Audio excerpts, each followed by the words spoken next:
Welcome to Chamber Talk. My name is Andrew Gregson, your host for this episode. Today's guest is Pete Bowen, President and CEO of Giving Children Hope. Thanks for coming on today, Pete. Thanks for having me today. It's been a while and I keep missing you, and I'm glad we finally got in front of each other today. Timing is its own thing, and so when the time's right, things happen. So I just wanted to also, as we start the podcast, I just wanted to actually give a quick shout out to Joe Linz, who's the President and CEO of Century 21 Discovery here in Fullerton. He's actually lent us his boardroom to set everything up today, as we're still under construction due to the fire that we had in April. So thank you very much, Joe, and thank you very much, Century 21 Discovery. Well, I'm going to give him a shout out too, because I've known the Linz family for 20 years. Their son Casey went to Servite High School, and I've seen them operate under pressure in a non-real estate environment. And they are the best of good people. They are, they really are. Joe's actually, I always joke with people, Joe's my sponsor, but not my, alcoholic sponsor. Yeah. Okay. He's my sponsor from Rotary. So that's how I usually introduce him, that Joe's my sponsor. So yeah, no, he's been most helpful. He'd be good for a 12-step program. He probably would be, actually. He'd be good for a 12-step program, for sure. So as we're just starting our podcast, Pete, I just wanted to maybe, for our listeners, if they could learn a little bit about you. So a little bit about your career, your journey, where you grew up, stuff like that. So I grew up mostly in Orange County. My dad was in the Marine Corps. We moved around the country, but moved back here back in 1970 when I was 4 or 5 years old. And so grew up mostly in Orange County, and went to Servite High School in Anaheim after going to public schools previous to that. Got a Marine Corps scholarship to Notre Dame, studied intellectual history at Notre Dame. I could do that because I had a guaranteed job afterwards. And then I flew jets in the Marine Corps. So I was an AV-8B Harrier pilot. That's the airplane that can take off vertically, spin around in circles, really good in air shows, great tactical aircraft. Flew those, and I was an instructor pilot for those. Left my last tour in the Marine Corps. I was the officer in charge of the Naval ROTC at Duke University. So I taught at Duke University and the University of North Carolina. I taught military history, leadership, and ethics. And I got to study doing my graduate work there with one of the top philosophers in the last 50 years anywhere in the world. So Nobel level guy. And got the opportunity to study with him. He was a pacifist, still is a pacifist, worldwide famous pacifist, and he took me on as a master's candidate, which is unheard of because I was a Marine. There's a whole story to that. I left active duty in the Marine Corps, went in the reserves. I became the ethics officer at LA Unified Schools after a big scandal in 2000. So I spent 4 years there. 110,000 employees, million students, $6 billion budget. We were building 160 schools. And I worked in the general counsel's office, devised the ethics program for the second largest public school system in the country from scratch. We had 1,000 schools. There's all sorts of crazy stories out of that one. But my old high school came back and said, some people said, hey, they're allowing a lay president at Servite, a non-priest. And so it's an all-boys Catholic school in Anaheim. And so you should apply for that. And I thought, well, I'm going to go work for Northrop Grumman or Boeing or somebody, and I'll be the ethics officer and make $500,000 a year at the age of 35, and I'll work a 9-to-5 job. So why would I do that? But the guy upstairs calls, and so you better respond. So I ended up applying for it. I was the president there for 14 years. Graduated 2,000 kids while I was there. Still in contact with about 600, 700 of them through LinkedIn and stuff like that. So we were all about relationships and brotherhood and becoming the best person that you can really be. And then retired from there a second time and was doing consulting. I've been consulting on high performance leadership and culture for almost 30 years and went that full time, and then I tripped into being the CEO, from board member to CEO at Giving Children Hope in Buena Park. And so I've been doing that for the last 3 years and trying to make that work well. So the school that you were the president and CEO of, was that the school you also attended? It is. And I went to Servite, and nobody knew it. There was two or three people at the time that knew it, maybe 4 total. But I was actually expelled from Servite April of my senior year when I had a full ride to Notre Dame. So just before graduation, I was expelled from the school, and ended up coming back as the president. I did graduate. There's another story behind that one as well. Proof that you can really screw something up and then come back and be in charge. There's nothing wrong with that. Those Harrier jets, are they similar to the Mark II that we used to have in the UK? Well, they look similar. So the British came up with the first versions in the 60s and then decided they didn't need them anymore. And so the McDonnell Douglas said, hey, we want to move forward with this. They designed a whole new airplane. It was much more capable. Looks very similar without that long, like, little nose thing. And then the British came back and participated in the program. So I'm Harrier pilot number 330 in the United States. Wow. And so it's a small group of people that do that, and it's an absolute blast to fly as long as you don't die doing it. Wow, that's crazy. That's amazing. There's not many people you actually meet who've done things like that.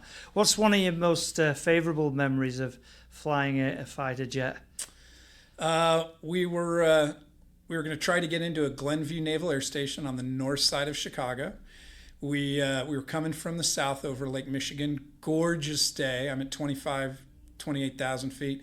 You can see all the airplanes coming up straight from O'Hare. So O'Hare is clear as day. You can see the airplanes coming up. They're all going underneath us. We get vectors to the north side of the Great Lakes, but we don't have the gas to get there. We can't go up there and then come back. So we tell air traffic control, or I tell air traffic control, hey, we don't have the gas to do it. And you tell them twice, and they're still sending you up there. So Glenview, I had to roll the airplane up on the side to look down. So Glenview Air Station was about 70 degrees nose low. And so I asked from 28,000 feet to go direct into the pattern at Glenview, and they cleared me at a 28,000 feet. So we pointed the nose down 70 degrees, and to avoid going 500 or 600 miles an hour, we pointed the nozzles ahead of the airplane. We added some gas to that, so we came down at about 300 knots, literally right into the downwind turn at Glenview, and then did a delayed hover at the end of the runway, which irritated some golfers nearby, and then landed. Wow. So doing a 70-degree approach, we had to tell the tower at Glenview to look for us at 5,000 feet as we were 5,000 feet high above the airfield as we were coming in. So you can't do that in any other jet, and that's amazing, isn't it? Yeah, it's that's just great. fun. So how do you actually deal with all the G-force that's going on, and do you see all these programs about people staying awake and all the other bits and pieces? Because obviously your body's taking a beating, isn't it, as you're flying around? Well, the G-forces, as long as it's going through your spine and through your tail, they're fine. We can take a lot of positive G's. You do that on a roller coaster all the time. You get 2, 3, 4 G's at a roller coaster sometimes. So pulling G's in general, it depends how good a day you're having. So if you're having a good day, maybe you can get 6, 7, maybe 8 G's temporarily. If you're not having a good day, you're dehydrated, you might only get 4 or 5. But when you're pulling back on the stick, you learn to recognize when the blood's leaving your head. And so you start getting tunnel visioned. And so as you pull back on the stick, you see it starts getting gray like this. Oh, you do see it, do you? Yeah, and then you let it out a little bit, and so you can actually move the stick around and see it move back and forth. And so obviously, if you pass out, you're not going to be useful for 30 seconds. So if you're low, you're probably going to die before you do it. So you have to be careful about applying G too suddenly to pass out, and then. So you just learn how to do it. The G that's bad is negative G's when you're up out of your seat. And you can only do 1 or 2 negative G's, and your eyeballs filled with blood and do all sorts of crazy stuff. That's really uncomfortable. The other one's fine. Oh, well, I'm glad you made it through. I'm glad you're here today. My kids are too. I bet they are, and your wife, I'm sure. So you mentioned just slightly before that, you had an opportunity to a big opportunity to maybe shift your career in a certain direction, working for Northrop or something, or a larger corporation like that. However, you said, you know, the Lord spoke to you and you felt you had a different direction to go, which is a big challenge for anyone to make a choice like that, because usually people just think, I've got to go for more money, right? So what gave you that? What experience did you feel? So for another podcast, I've got literally 10 stories. I think it's 10. Wow. Of when I was in a situation and something like I was leaving the gun squadron. We deployed overseas during the time of Desert Storm. We were coming back from all of that. It was time for me to leave the gun squadron, the fighting squadron, and go do something else.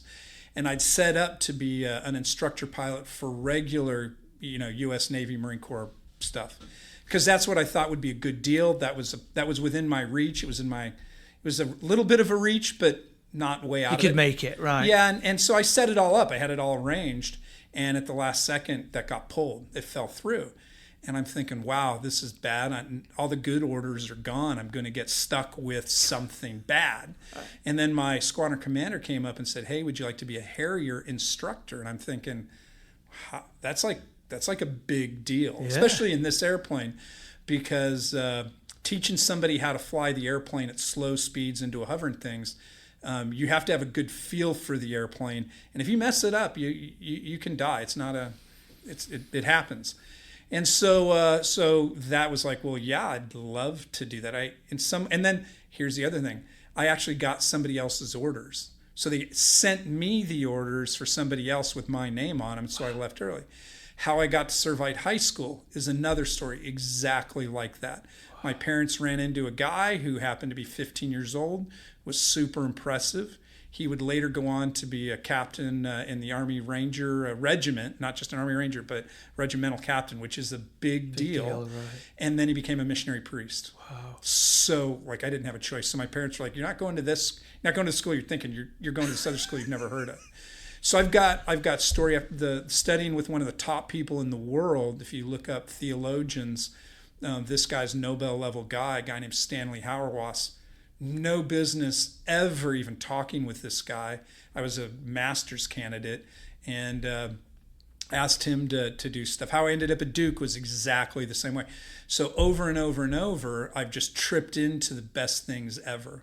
I've hoped for something pretty darn good and always won the jackpot. Oh. So even somebody like me, you know, a Marine, after it happens enough, you can figure out that if I put together the best plan I can and I execute that plan to the best of my ability, the guy upstairs will always put me in a place that I had no idea I would ever get, and it'll always be better than what I would have got if I got what I asked. Sure. And that's exactly how I ended up at Giving Children Hope too.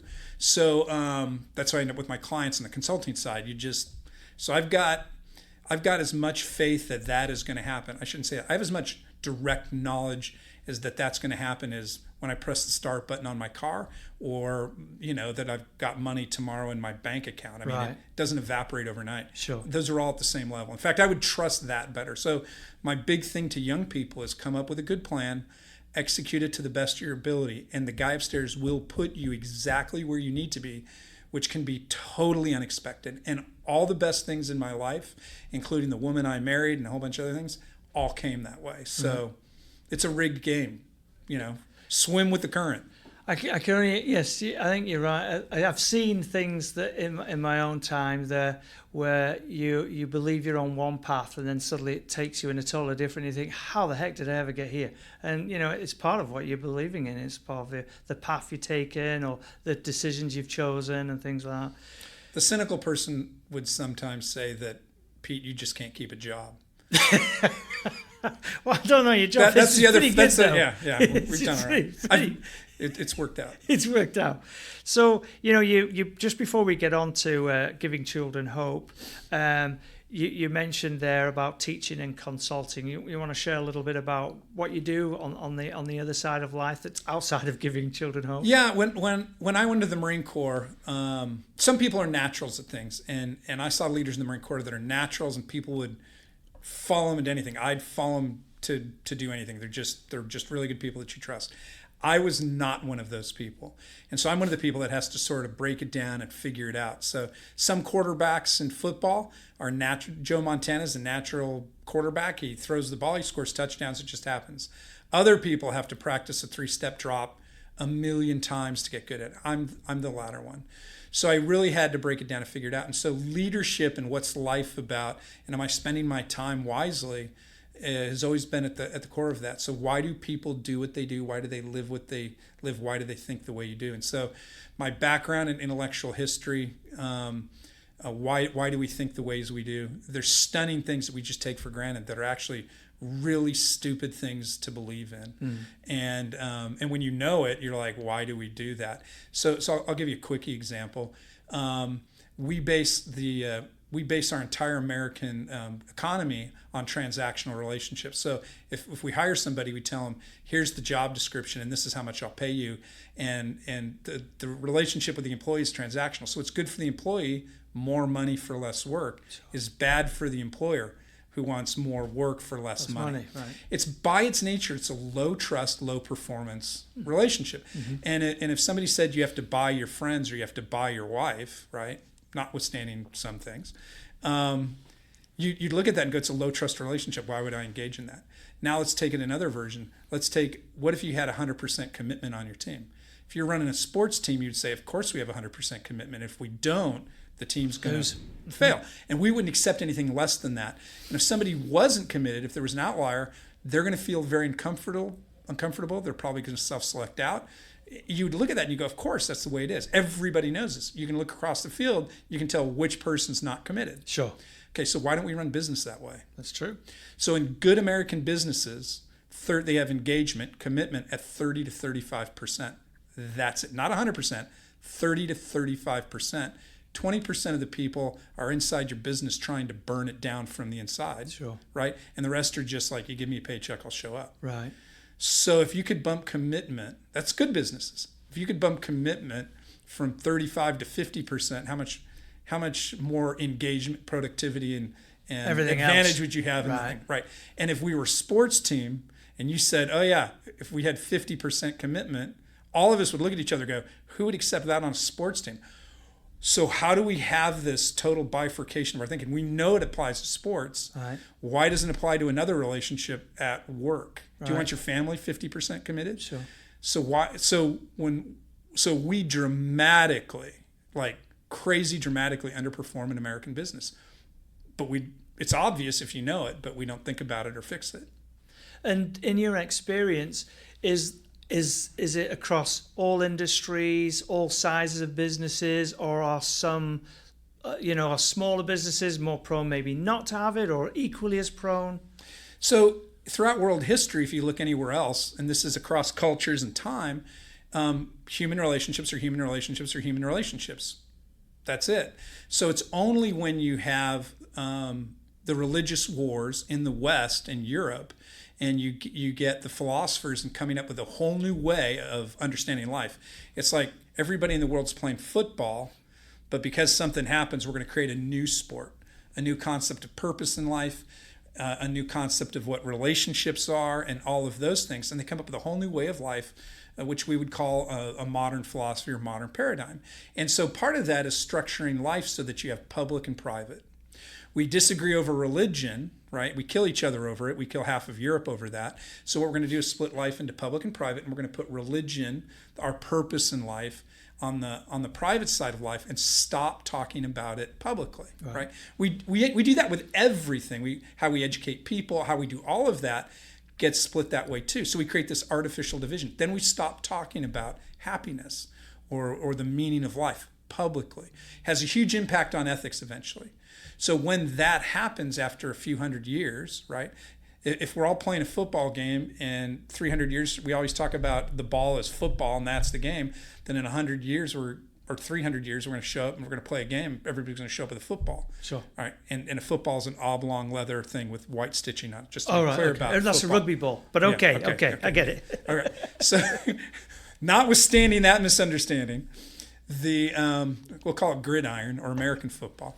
But what happens here is when we split those, now all of a sudden, well, the word happiness or the meaning of life becomes whatever you want it to be. Right. And so now everybody shows up with whatever. You don't have the consistency, you don't have the focus, you don't have the unity, you don't have common unity or community based on the meaning of life. And so things go sideways and you lose trust. And when you lose trust, you lose performance. Right. So this is easily fixable Sure. if you know why it happened. Right. And that's there's another one going on now. It's a different story that's much more dangerous and much worse. And you're watching it, especially over the last 30 years and the last 5 years, tear American business apart. But in the end, there's nothing different about when we go to the modern paradigm. We go from a human organization to splitting it into public ones. Like I go to work, it's my public side. So the purpose of a business is to make a profit. Whereas the older version would be, no, the purpose of a business is to become good. Right. And if the business becomes good and it builds the high trust relationships, the performance goes up, the commitment goes up, and you're in a different zone. So we actually handicapped ourselves by allowing that split. And we just, if you know it, you dominate with it. If you don't know it, then you're stuck. Right. And we're stuck and unhappy, right? So we can change it. Good. Yeah, we've got guys. it all going on. So, so Pete, if you could share a little bit about your role at Giving Children Hope. You started, 2021? So I was on the board of directors. I was brought onto the board of directors in 2018. I've built boards. I've redone organizations from the ground up and done all that. So I was asked by people on the board to come on the board and sort of help out and bring that to the table. In 2021, very early, unfortunately, we lost our CEO, and the chair of the board just didn't. He's running a big organization, so he didn't have the time to run Giving Children Hope. So they asked me to step in as an interim.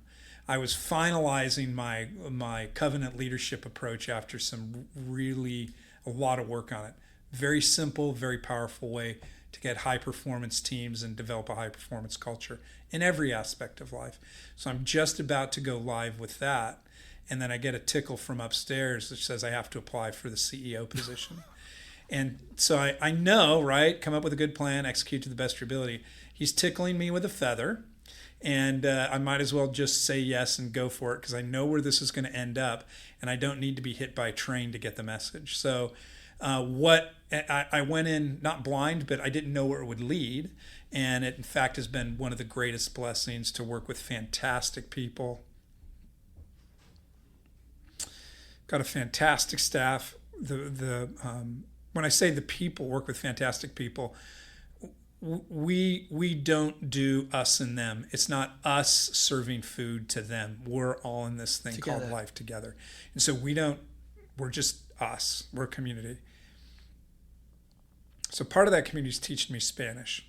And I'm not very good with language, Spanish. Oh, wow. And so we switch roles. They have the lead in that role, and I'm doing whatever I can to follow their lead. And it might be somebody who immigrated from Mexico who isn't maybe even literate, but she's taken the lead with the CEO. Right. And so the respect levels and the sense of community is pervasive. Yeah. And so we really live our leadership approach, and if you don't, you're released. Makes sense. So so it's all about building the high trust relationships that bring both happiness and success in anything you do. Raising a family, work, your neighborhood team, your neighborhood baseball team, or succeeding in a for-profit, nonprofit, doesn't matter, world, in the military.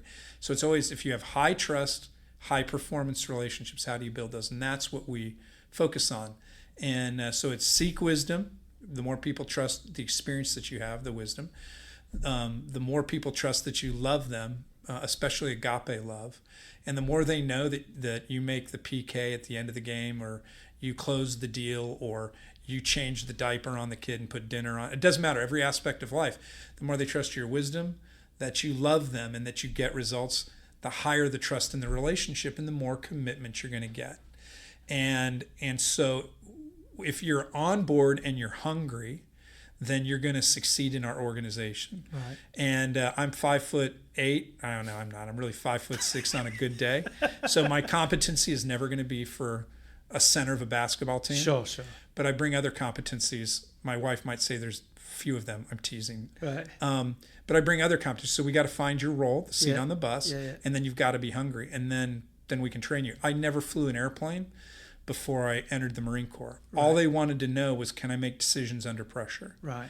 And then they can train me how to fly the most difficult airplane there is. Right. So in our organization, it's about the commitment to each other. And the leadership question is what you're talking about, does it raise trust or lower trust?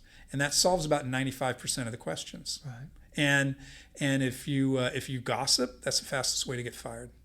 Right, because you're burning the place, you're burning relationships from inside out, and that can't be tolerated. No.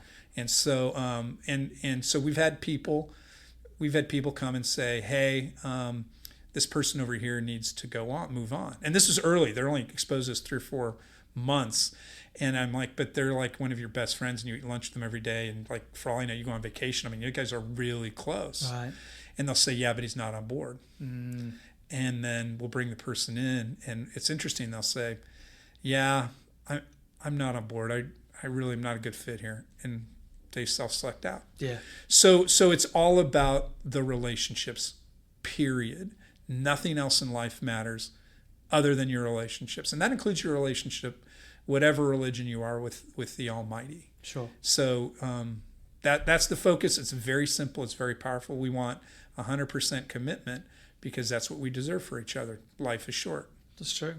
And for those who don't quite know what Giving Children Hope do generally, everybody's got a mission statement, but what is the day-to-day types of things that the Giving Hope achieve or do? So what our mission is to help people get out of poverty.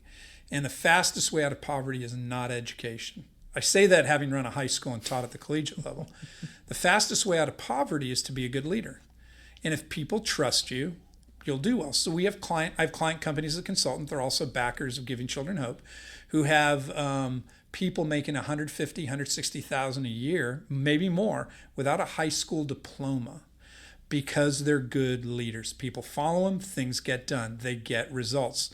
And they get results because people trust them, not because they turn the screws on them or beat them up. So if we can teach people how to build high trust relationships, right, in their family, with themselves, their self-confidence, if we can teach them how to do it in the work environment, then they will naturally progress, and they'll pass all the college graduates right up.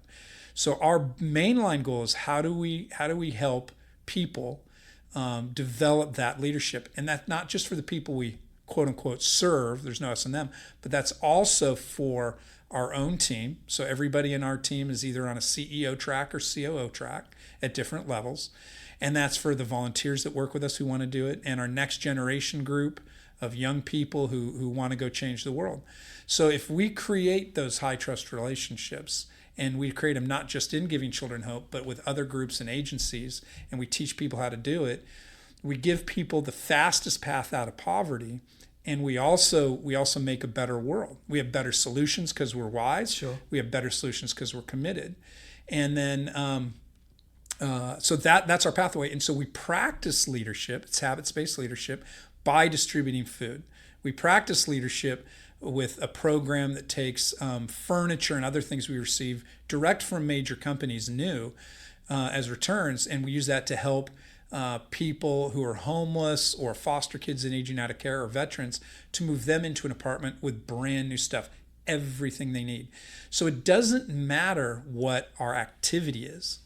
Most nonprofits are around like, hey, we're going to fix the food problem, or we're going to fix homelessness, or they exist to fix the problem. And what we're really doing is working to create really good people who have a lot of wisdom and total commitment and set a fantastic example and can lead. And then we practice developing those leadership things by, it doesn't matter what the ministry is so much, right? We're pretty good at the food distribution. We're pretty good at that. But the ministry itself, the activity, matters less than that we're building really good people. So we achieve 2 or 3 or 4 things by doing one thing. And that I think is a great return on investment. Sounds like it, really, to be honest with you. You mentioned there that it helps people get into apartments or whatever else, and obviously you're furnishing and things. So do you help with that the apartment side as well, or do you use other entities or lean on other entities or non-profits to help you with that, or is it all just your whole one group? So in that particular program, we were receiving 25 to 30 trucks of Costco and Amazon returns a month. So we were getting 4 trucks of Amazon furniture every month. And we looked at all of the stuff that we were getting, and we were distributing that through other nonprofits out to people in need. Right. So we were the middlemen, and we realized nationally we might be in a unique place where we have really good stuff, right? Tempur-Pedic mattresses and all of that, and that there's a need for homeless people and others when they get a housing voucher. They need good stuff, Sure. so they're not on an air mattress in the corner, right? Right. And so we realized we were uniquely placed. So we're building wisdom, we're building leadership by putting our people through an entrepreneurial kind of an approach to this. So we started going after that. And so a housing nonprofit identifies a family who's just got a housing voucher. Mm-hmm. We have a sponsor that contributes to help cover the cost on it. So it's about $15,000 to $18,000 worth of stuff. We need to cover about $5,000 to run the operation and do that. Some of that comes out of the account on the nonprofit housing agency. Some of it comes from a sponsor. We put the package together. We show up with the truck at the new apartment or residence. The volunteers from the sponsor and from other groups show up, and we move them all in a day. And when you see when we ask a 6'2" high school kid, "What's your favorite part about this?" and he walks you past the new electric leather couch and all the new stuff in the kitchen and he walks you back to his bedroom.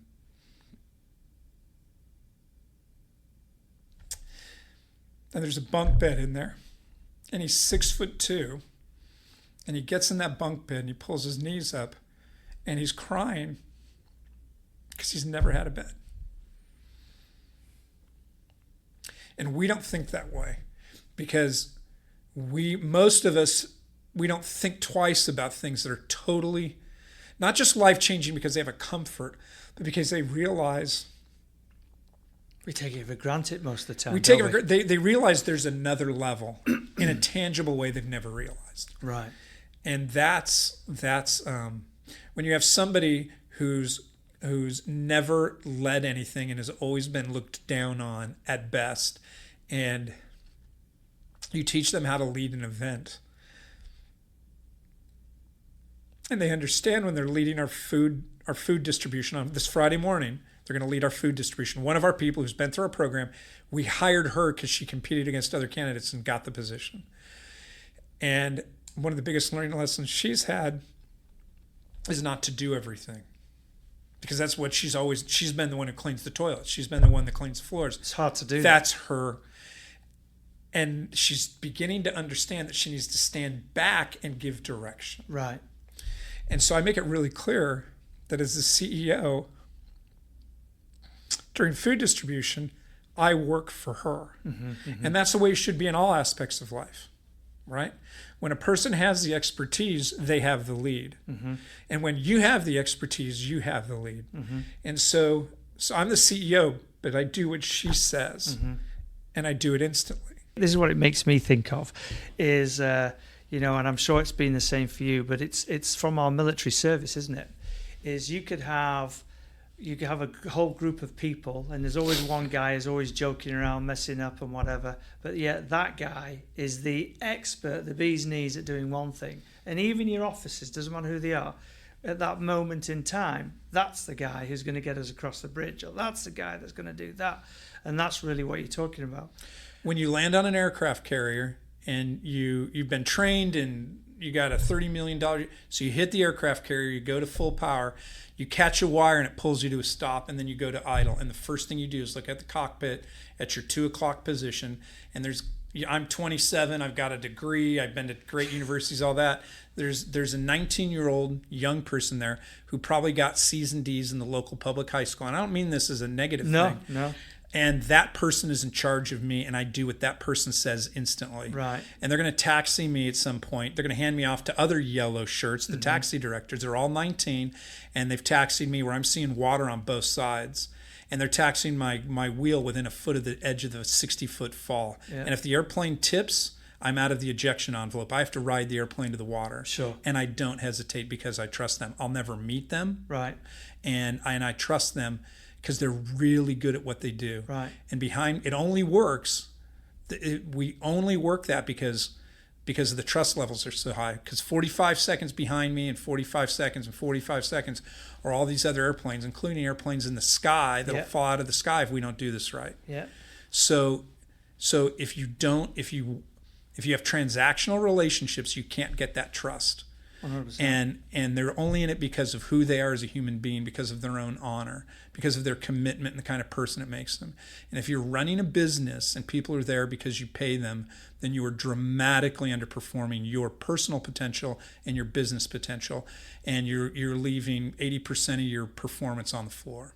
I was just thinking about when you talked about the young kid who got the bed, and you're right that we don't sometimes we solely miss all of that and don't understand that when you're having such a large successful organization that's so well known, that at the end of the day those are the little bits that matter the most, because people just think of something totally different. They never think about it. Every day I take a shower, I am thankful and grateful that the water that's coming out there is clean and not freezing cold. And that's ever since I was in the Army, because most of the time, if we ever got a shower, then usually it's in some hut somewhere and there's just no water tank or anything. And in a lot of countries, simple things that you think. And you're not worried about it getting electrocuted in the shower. No, yeah. Because in a lot of countries, you can't trust the code system. So our country, brush your teeth in the water, everything, right? Our country only works as well as it does because we have a lot of assumed trust that we've learned. Our bank accounts start evaporating. Right. The cop isn't going to shoot you right there. I mean, there's all those things that we just depend on, and we take that for granted. We do, yeah. And we don't understand what happens when that breaks down. And that when it breaks down, it's the worst thing ever. And go read Hobbes' Leviathan if you don't believe that. Chaos in society is the worst thing ever, and people will do almost anything in order to get out of the chaos.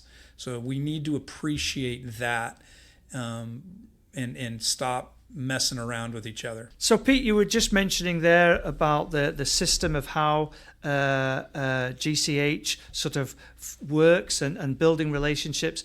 What type of relationships as a business entity type thing would you like to see from other people? Who do you want to work with yourself to help you strive your path? We want to work with, this is going to sound dumb, but we literally want to work with anybody who wants to work with us. Oh, that's nice. And the reason that is let's say you're a high school kid and you just want to work your way up in the system and become better. We want to work with you because we can have people in our leadership program learn how to teach leadership by working with you, right? They can learn how to put together groups of people, you and those high school friends who are working together to become better and move up in society. Maybe I've got a guy who's a marketing guy, one of the top defensive marketing guys probably in the world, who retired out of his business. And he comes and he volunteers with us. He's there Wednesday mornings, and he worked on the highest levels and stuff. And he comes and he led my leadership team through a 9-month branding process. Wow. So you would pay hundreds of thousands or millions of dollars to go through that process. He didn't just lead us through the process. He taught my 30-year-old staff how to do it and lead others through it. Wow. Where are they ever going to get? So they didn't just, we did one thing and we got 3 benefits out of it.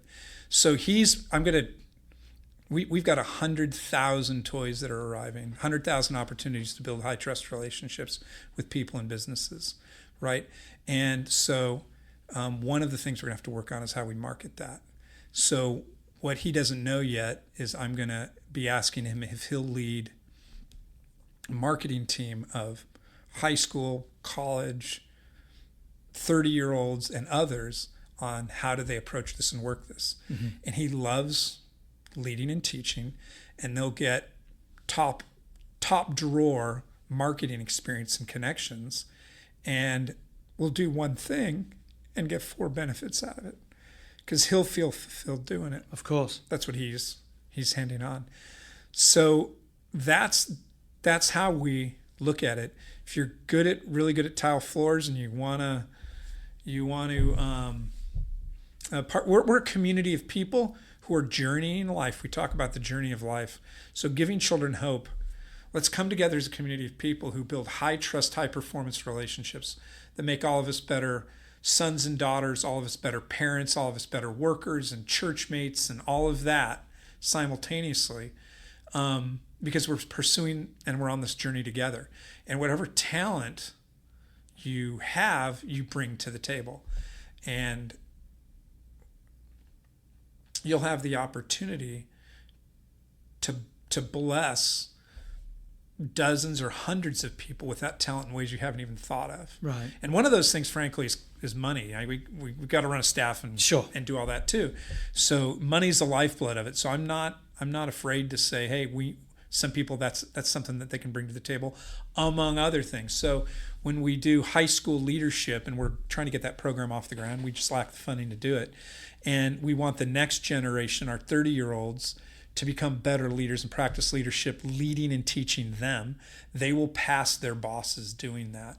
And then we want the business leaders in Orange County to come in, and businesses that you would know the names of, their family, big businesses in Orange County history, to come in and mentor them. And so in each case, we're building relationships all the way through. And all of these business people are looking for people they can trust to show up for work and be all in. So they benefit by making these relationships with people they understand and trust. And everybody in the whole thing benefits right. from that. And the society benefits, because if we really want to solve homelessness, there's a structural aspect of it and solutions for sure, but really it's a love thing. And it's a commitment to each other. And if we want to solve homelessness or food or any other issue, the best way to do it is to create wise, really loving, committed people who have great leadership performance, and they will solve it at least 1,000 times better than we're doing right now.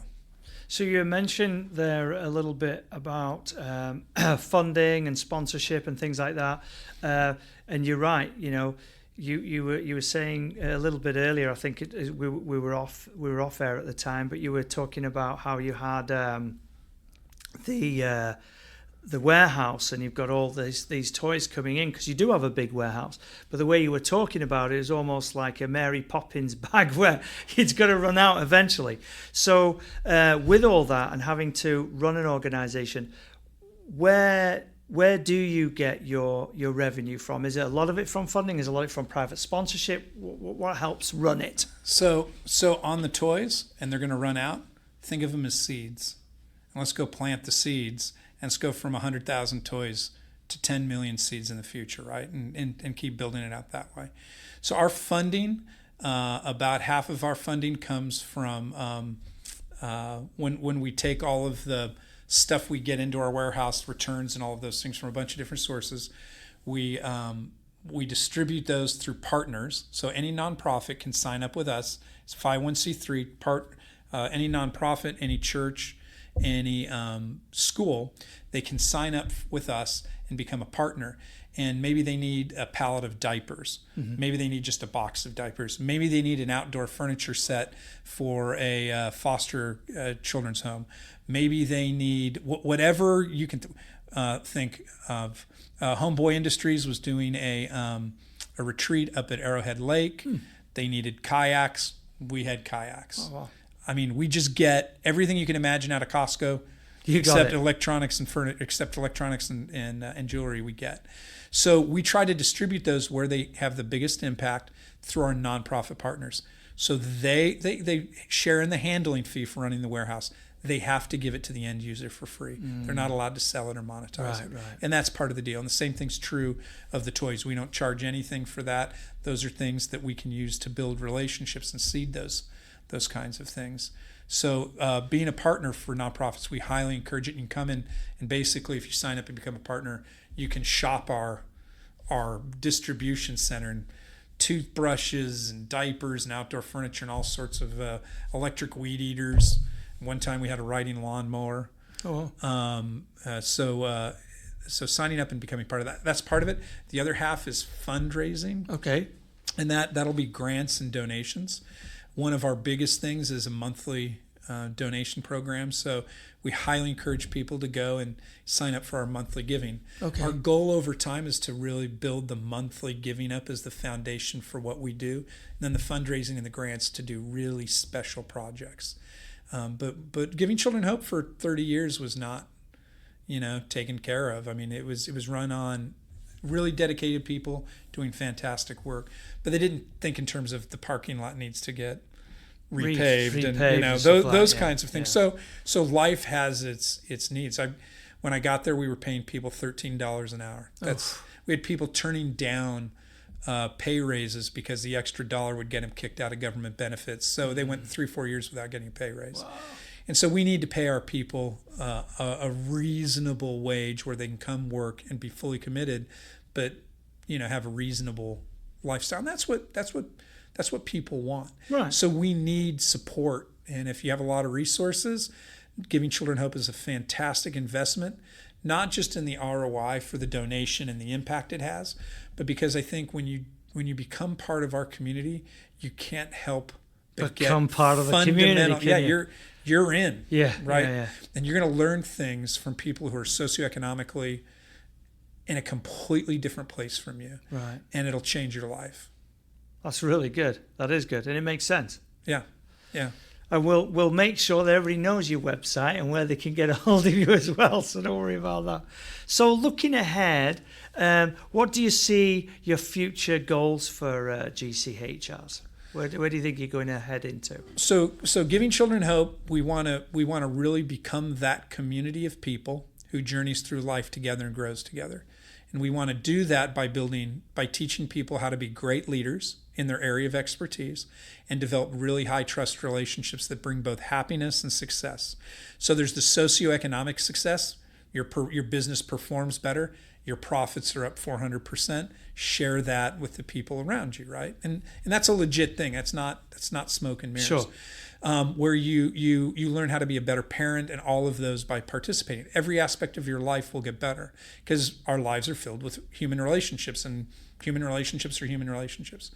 So if we help people find a way to build really strong, high trust, high performance relationships, right? We can go practice those relationships. You've got to lead something. It's not theory. So that's when you take somebody, you go, hey, run this food distribution. Hey, the city of Buena Park needs help over here. Let's send a team out there.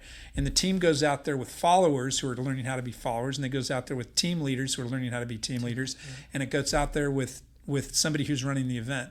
And you know what? We might have the CEO of a company doing what a 16-year-old high school kid who's running the event says. Sure. What are they going to learn about each other? What kind of relationship are they going to have? A lot.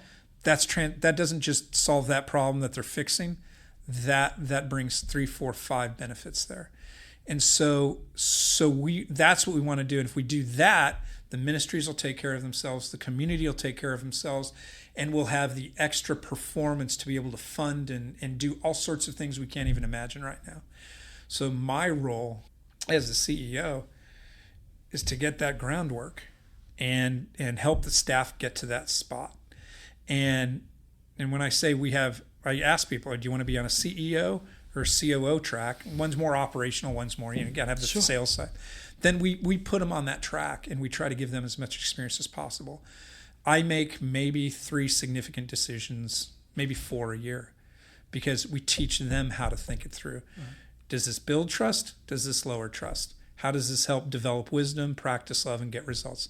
That solves 99% of the questions. And if you do it enough, it becomes a mental habit and a way of thinking, and your performance level and leadership go way up. So that's my role. And my goal is to get the staff prepared to the spot where they can assume total control, and I can step back on the board.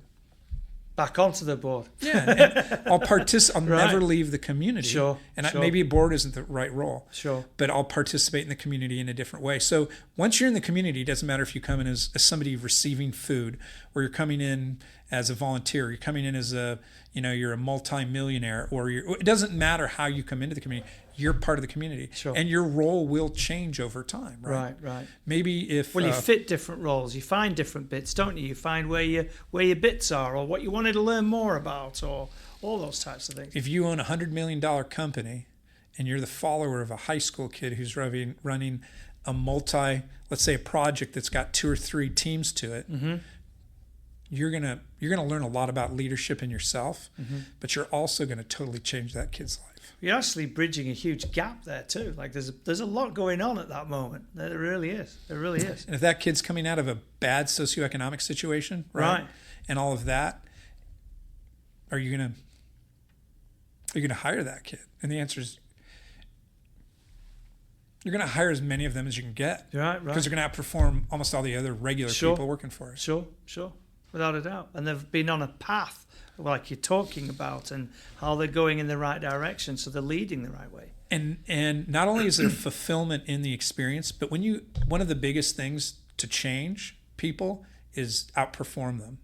So why does everybody want to know about Nick Saban and what he's doing at University of Alabama, or whatever the guy was at the Patriots, right? It's because once you kick their tail enough in the marketplace or in life, they go, well, I need to go find out what that is. And we share that. It's open. Here it is.